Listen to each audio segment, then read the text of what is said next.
Hello అండి, welcome back to our channel. It's me Dilishanti. ఈరోజు మన ఛానల్లో దిలీషా ఏ రెసిపీ చేసిందా అని వెయిట్ చేస్తున్నారా? మీకోసం ఎంతో టేస్టీ అయిన పాస్తా అయితే చాలా సింపుల్ అండ్ టేస్టీగా అండ్ చాలా డీటెయిల్గా అయితే లాంగ్ వీడియోలో మీకు ఎక్స్ప్లెయిన్ చేసేస్తాను, చూసేయండి. ముందుగా ఇలా కొన్ని వాటర్ని బాయిల్ చేసుకోండి. ఇది బాయిల్ అయ్యేలోపు పక్కన వెజిటేబుల్స్ కట్ చేసేసుకుందాం. ఆనియన్, క్యారెట్, టమాటో, అలాగే గ్రీన్ చిల్లీ ఇవన్నీ కట్ చేసుకొని పక్కన పెట్టుకోండి. అలాగే కొంచెం కొత్తిమీరని కూడా కట్ చేసుకొని పక్కన పెట్టేసుకోండి. పాస్తా నేనైతే ఈ 10 రూపీస్ ప్యాకెట్ అయితే చేస్తున్నా. మీరు ఇంకా ఎక్కువ చేసుకునేలా ఉంటే ఇంకొక ప్యాకెట్ ఇలాంటివి తీసుకోండి.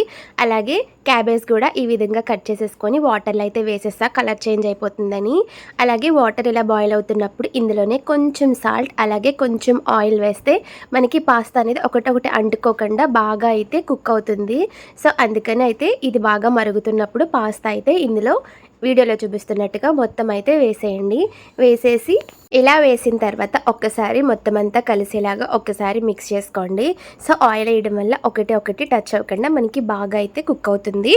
ఇది బాయిల్ అయ్యేలోపు మనం ఎగ్స్ని కూడా బ్రేక్ చేసుకొని రెడీగా పెట్టుకుందాం. సో నేనైతే ఇక్కడ 2 ఎగ్స్తో చేస్తున్నా. మీరు 3-4 ఎగ్స్తో అయినా చేసుకోండి, ఎక్కువ చేసుకునేలా ఉంటే. సో ఈ విధంగా అయితే 2 ఎగ్స్ని బ్రేక్ చేసుకొని ఇందులో కొంచెం సాల్ట్ని కూడా యాడ్ చేసి బాగా బీట్ చేసుకొని కడాయి పెట్టుకొని ఆయిల్ హీట్ అయిన తర్వాత ఇందులో వేసేయండి.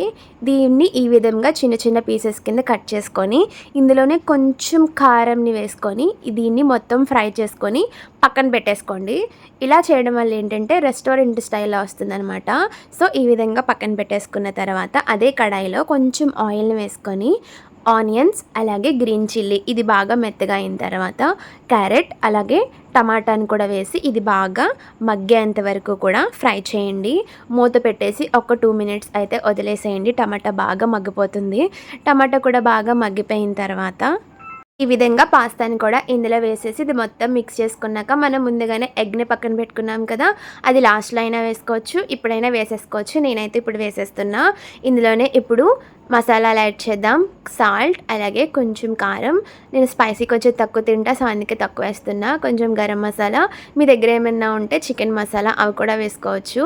ఇవన్నీ మసాలాలు బాగా వేసి మన పాస్తాకి బాగా పట్టేలాగా మొత్తం అంతా కలుపుకొని మిక్స్ చేసుకొని ఒక 2 మినిట్స్ మూత పెడితే మసాలా బాగా పడుతుంది. పట్టిన తర్వాత ఇందులోనే కొత్తిమీరతో గార్నిష్ చేసుకుంటే ఎంతో సింపుల్ అండ్ టేస్టీ పాస్తా అయితే రెడీ అయిపోతుంది.